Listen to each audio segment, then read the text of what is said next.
Alright, so hey guys, welcome back to another video. I hope you guys are all doing well. Today we're going to be taking a look at a company that I took a look at about a year ago. This is LYTE Technologies, LYTE Gaming PCs, also just LYTE by Funware. So there was a lot of rebranding that happened within this past year. But today, that's not really what we're going to be talking about. We're going to be talking about their company as a whole and if you should buy one of their PCs. We're going to go over just my general thoughts and what they kind of bring to the table against the competition. But before we get into it, guys, make sure that if you do end up enjoying the video to leave a like. It really helps me out, and if you guys want to see more content like this, make sure to hit that subscribe button as well. Alright, let's get into the video. So to start off, LYTE Gaming PCs is a company that tries to make the most affordable gaming PCs they can on the market, and you guys can kind of see they don't really use the most current gen stuff, and that's what they try to do to try to maintain the lowest price points that they can on their PCs. And for a lot of people who are budget buyers, this is super attractive to them because a lot of times the newest stuff isn't necessarily the best in terms of performance. If you're getting some older i7s or some older Ryzen 7s, those offer some pretty good performance still compared to what some of the new stuff is. So depending on the configuration, sometimes it can actually be a really good deal. But just like every other company during this part shortage, LYTE Gaming PCs has also been affected. Their pricing isn't nearly as competitive as it originally was when I took a look at them a year ago. Neither was every other company's. Again, the pricing in general just has gone up. So I'm not going to be comparing prices from back then to prices now. I'm going to be comparing their prices right now to other companies out right now. I think that's the most fair evaluation that you can give any other company when you're just talking about their products. So yeah, that's what we're gonna be doing today. And we're not just gonna be going over their pre-built systems, we're also gonna be going over their custom PCs, their desktops, which is what we're gonna be doing first, and their build kits. All of these sections are gonna be labeled down in the description for, timestamps and stuff like that. So if you guys do kind of want to skip around and just kind of see what certain aspects of their website do better than others, then again, just make sure to go down in the comment section, look at those timestamps, and kind of skip to the section that you want to watch. But I think we're gonna be starting off with the most interesting section. So this is just their general gaming PCs. I picked 3 of them that I think are their most popular PCs. Again, I can't go over every single one because we do have time limits on these videos and a lot of you guys just don't want to see that stuff. So before we get into our first PC, the competition that I'm going to be using for the desktops is just going to be Best Buy. I recommend Best Buy to a lot of people out there just because they do have a return policy that's similar to LYTE's, even though it's only 15 days compared to their 30 days. They also give you free shipping on PCs. You can also just return them the same day and just get a new system. And I think being able to buy something in store is just so much better than buying online because you can actually kind of get a tangible feel of how it is, and if something is broken, they also have Geek Squad there to repair it. So again, I think Best Buy is a great option for a lot of people to go and get their gaming PCs. So that's why we're going to be using Best Buy as the kind of opposition for these gaming PCs. So the first one we're going to be taking a look at is probably the most popular one that they have on their website because it is at the top of their desktop list, and that's going to be the first one everybody looks at, which is the LYTE Carbon. And the LYTE Carbon in general, I don't think is a bad PC. Again, it is definitely susceptible to the price increases that we have had. $870, I think, is a little bit pricey for this kind of hardware, especially since you're going with a really low tier power supply, a pretty low tier motherboard. The CPU I think is fine at 2600. I actually think is pretty decent for this price point. 8 gigs of RAM is a little bit disappointed. I would like to see dual channel 16 gigs of RAM because that's kind of what you need at this price point. And then you have a 1650, a 120 gigabyte SATA SSD, and a 500 gigabyte hard drive. Now for our comparison system, we have an iBuyPower SlateMR gaming desktop. It has an i3-10100F, 8 gigs of memory, rated at I think 266 megahertz, and then an NVIDIA GeForce GTX 1650, same graphics card that we have on the other system, and a 480 gigabyte SSD. Now in terms of competition, I think that the case is better. I think that the peripherals that you're getting are better if you really care about the kind of crappy gaming stuff that you get, and in terms of pricing, it's a little bit cheaper. Now I don't think it's a clear win for the iBuyPower thing. I think that in a lot of different use cases, the LYTE Carbon actually might be the better PC to buy. It just depends on what you're looking for in the PC, because the main differentiating factor is going to be the CPU. So on the SlateMR desktop, you're getting an i3-10100F, and on the LYTE Carbon, you're getting a Ryzen 5 2600. And if we take a look at its scores, the i3-10100F does end up pretty much just beating the 2600 outright in pretty much every single core scenario. And this is usually going to lead to better gaming performance, since single core is pretty much just what a lot of games that you're going to be playing on the system are going to be using. Most esports games like Dota, League of Legends, CSGO, Fortnite, and stuff like that don't really use a lot of cores on the CPU. A lot of times it just uses a single core, a single thread. So having a better single core score usually results in better gaming performance. But again, it's not a clear win for the i3-10100F because it does lose in pretty much every multi-core scenario because the 2600 does have 2 extra cores than the i3-100F. It's not an absolute massive win, but it definitely is a convincing win. Maybe if you're someone who isn't really interested in gaming a whole lot, maybe if you're someone who's more involved in productivity than gaming, then I honestly think that the Carbon might be the way to go compared to the best that Best Buy has to offer with the Slate MR, because the i3-100F is just going to lack horsepower when it does come to those multi-core scenarios where the 2600 does end up thriving. One of the drawbacks of buying this as a creator PC is that it just has a low amount of RAM, which you can upgrade. You can upgrade all the parts on a LYTE Gaming PC, which you can't do on an iBuyPower system. Sometimes you can, but they are usually just completely different systems. Like, it's probably just going to completely change the specs. Yes, so as we see, that was the next system that had it. It's not actually just upgrading the RAM. You're changing the system entirely that just fits that memory spec. I don't think there's a clear winner out of these two.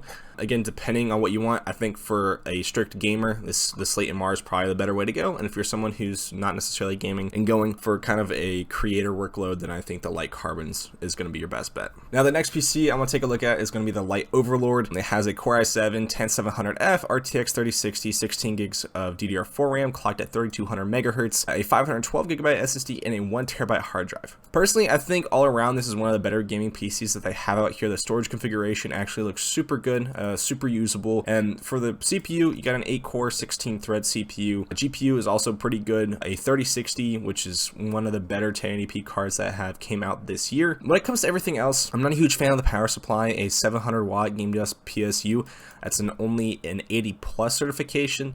So for those of you guys who don't know, there are 80 plus bronze, 80 plus silver, and 80 plus gold, which pretty much just rate your efficiency. And the better the efficiency of the power supply, the better it's going to work under load. And usually the higher the efficiency, the better quality the PSU is going to be, which usually leads to a longer lasting lifespan for the PSU. So for $1,500, our competition is going to be actually 2 systems. So we have the iBuyPower Slate MR Gaming Desktop. So this is just a different version of the one that we took a look at. It's got the same case, same peripherals and everything like that. You just change the main components of the system. For the CPU in here, you're getting an 11700F, which is going to be a generation higher than this one, so it is just going to perform generally better in every scenario compared to the 10700F. Again, it's just a great CPU. It's going to perform better in gaming and in multitasking scenarios. We also have an AMD Radeon RX 6600, and I know a lot of you guys probably don't know performance numbers off the top of your head. They pretty much just trade blows. The 6600 in 3060, so in Assassin's Creed Valhalla, it gets better FPS. In Far Cry 6, the 3060 I think ends up winning. Yeah, you got 93 FPS. Forza Horizon, you end up getting 166 FPS on this thing. Again, I think that they're pretty much just even blows depending on what game you're playing. And I think for the massive price discount that you get for this system, that's the way to go. The storage configuration is almost the exact same, and the memory configuration I think is the same. I think it's a little bit slower speeds, but that shouldn't matter too much on an Intel-based system. But if you're someone who's not really looking for an AMD solution, some people just really don't like AMD GPUs. Personally, I'm not like that. I have an AMD GPU in my system. I have a 6000 series GPU. I think it runs great, but some people don't like them. So if you do want to go with a 3060, you can go also with another $1,500 system, which is the same amount as the LYTE Overlord, and it has a 1 terabyte SSD, which I think is a better solution than both of these systems. I'd rather take a 1 terabyte SSD than splitting it between a half a terabyte SSD and a 1 terabyte hard drive. I just like having faster storage in general. And then you get 16 gigs of memory and a 240 millimeter AIO for the CPU, and then the CPU again is just a step up. So either of these two systems are going to perform better than the LYTE Overlord, and one of them is for the same price and one is for just generally a lot less money than the other one. And then if we take a look at the LYTE Venom PC, so this is one of their higher end PCs, comes with a Ryzen 7 2700X, an RTX 3070,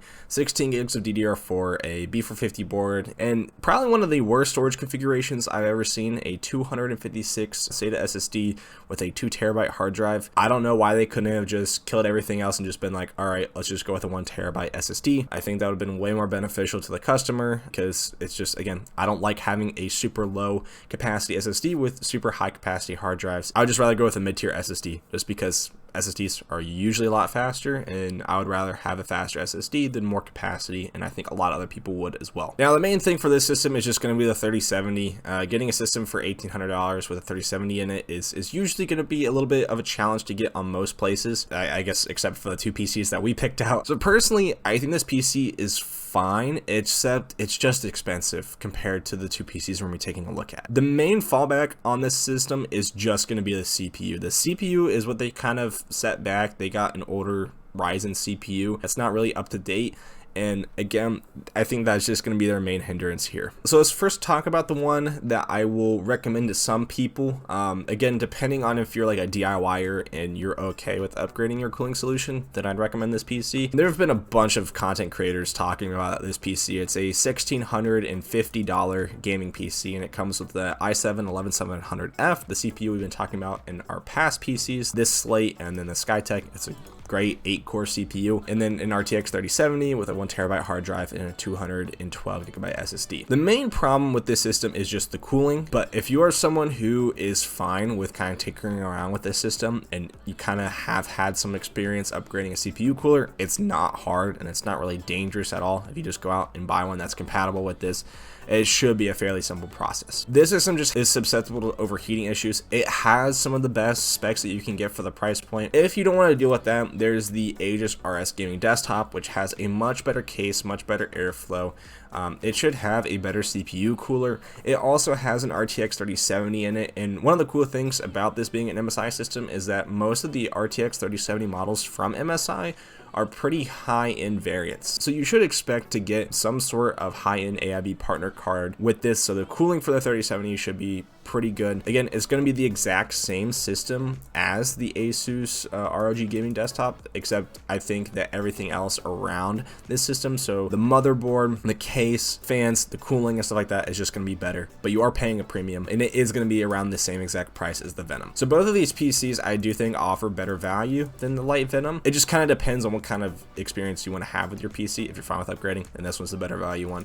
If not, this one I still think beats out the LYTE Venom. So in general, I don't think that their desktop systems are bad. Personally, I think that they got a little bit too complacent with their pricing. There have been a bunch of other companies out here. Again, we're not even just looking at one company. We're seeing iPower systems, we're seeing Skytech systems, we're seeing Asus systems and MSI systems all beating out LYTE, who, you know, kind of prides themselves on being the most affordable gaming PC company out there. And so again, I just don't necessarily think I'd recommend their higher end systems. They are one of the few companies that will have super low end PCs, but I really wouldn't consider these gaming PCs with a APU, a very old Ryzen 5 APU. I really wouldn't consider that something that you would game on. It's more like an office PC, which you can get for around this price point. I don't think that they offer anything especially, you know, valuable to the customer as of right now compared to what you can get at other places. Now, one of the cool features that they implemented pretty early last year that I wanted to take a look at, but I didn't for some reason, was their build kit system. And you guys might have seen something like this on the NZXT site, and we will be kind of talking about both of these. But their build kits were a really cool idea, I thought, in the first place. It was pretty much they just send you the parts and send you a guide on how to build the system, and it should just be coming in at a discount. And if you guys have ever seen any content covering the NZXT build kit, it's pretty much the exact same product. I'm not going to say NZXT copied these guys, but LYTE did end up coming out with this feature before NZXT, so you guys can kind of think what you want on that. But when it comes to just overall pricing, right, you would think that because they are touting that they are one of the more affordable companies out there, that they would be able to undercut NZXT, which NZXT, I've never considered them one of the value brands out there. But again, if you end up going with the Starter Pro build kit, it comes with a 3060 Ti, i5-11400F, 16 gigs of memory, 1TB M.2 SSD, and they're discounting it by about $200 to $300 of what they would sell this PC for if they were to build it themselves, which again is great because they're kind of transferring those savings onto the person who's kind of having a little fun adult Lego session. Like if I take a look at like the Gamma build, which is kind of around the same price point, it pretty much comes no place near the level of performance that the Starter Pro is going to give you. Like again, it's just the overall performance and the overall like what you're getting from from this system is just outright beating the LYTE Gamma kit. You're getting a fairly old Ryzen 7 2700, which still might beat the 11400F in a lot of scenarios. The 11400F is going to be fairly close in terms of performance. You're getting better memory on the NZXT thing, a much better GPU, in my opinion, a better storage solution, a better motherboard. But again, you're also just going to be getting a better experience with NZXT. So I think NZXT didn't necessarily copy them because they kind of had the same idea and made it their own. And if you did want to do something like this, I probably wouldn't recommend you go the LYTE Gaming PC route. I'd probably recommend the NZXT route or other companies that kind of do this same sort of thing. I think NZXT did a great job with the promotion of this service and the way that they did it. I think it's a really cool thing that you could probably do for like a kid if you're an adult and you want to, you know, build a PC with your kid. It has a really cool pamphlet and stuff like that. And then the other thing is their gaming PC builds. So again, I build a PC, and again, I don't think NZXT is one of those companies that's a huge value brand company, but for the system and the specs that we ended up picking, I picked the exact same thing on an NZXT system, and this one is still a good bit more expensive. Like, we even picked the NZXT IO, and one thing I do want to criticize is the fact that they have, both of these sites have these on here, but I don't think any site should. These 850 watt gigabyte PGMs, like these power supplies are the ones that explode from, if you guys ever watched that Gamers Nexus video, but these power supplies do explode. I don't know why you would sell them on your website. NZXT does the same thing. They have the 750 watt version of them. Like, it's just, do not select those. It's the default selection as well. So just, again, steer clear of those. But if we pick the EVGA like Supernova 850 watt gold, and we go with, I forget what power supply we ended up picking on here. Actually, no, we got to go with the same 650 watt gold. Like, for the exact same specs, you're getting a 3070 Ti, the same NZXT Kraken cooler. Again, the case is kind of meh between the two. You can kind of pick which one you want. They look like they have similar airflow and similar looks. You know, same CPU, same motherboard, same type of RAM, same storage amount, same storage type, and you know, you have the Windows 10 Home Edition as well. And for this one, you're gonna be paying $2,333, whereas this one you're paying $2,450, I guess. So it's just a good bit more for, again, a company that is trying to promote themselves as a value company. The main problem that I have with LYTE Tech is just the fact that they are pushing forward that they are an affordable gaming PC company, whereas all of the PCs that we pretty much took a look at today, none of the companies that make those PCs are touting themselves as being an affordable company, but a lot of times they're beating out LYTE Tech when it comes to the sheer value of the system. I think that this is a problem, especially for people who are looking to buy one of their PCs. If you don't know a whole lot about PCs and you're just kind of trusting their marketing, you might think that they have some really good affordable PCs, but affordable doesn't necessarily correlate to value. Anybody can offer a $500 PC, but it doesn't mean that that's going to be able to play the games that you're going to want with that $500. So in my opinion, I think that LYTE really needs to either restructure some of their pricing on some of their PCs, or they go a completely different route and don't go for the affordable performance kind of thing that they've been touting for a long time. So I don't really think that I would recommend them over some of the other companies that are out there, mostly because if I did some more digging, I'm sure I could find some much lower priced PCs out there with maybe some better feature sets than what LYTE is kind of offering. Personally, I hope that they can fix some of these issues. I'd like to see them kind of bring some value back to the customer and hopefully change some stuff around. That's all I really have to say in this video. If you guys do have any questions, comments, or concerns, just leave those down in the comment section below. If you guys have any more tech questions, make sure to check out the Discord linked in the description below. And if you guys enjoyed the video, make sure to leave a like and hit that subscribe button. It really helps me out. Thanks for watching, and I hope to see you guys in the next video. Peace out.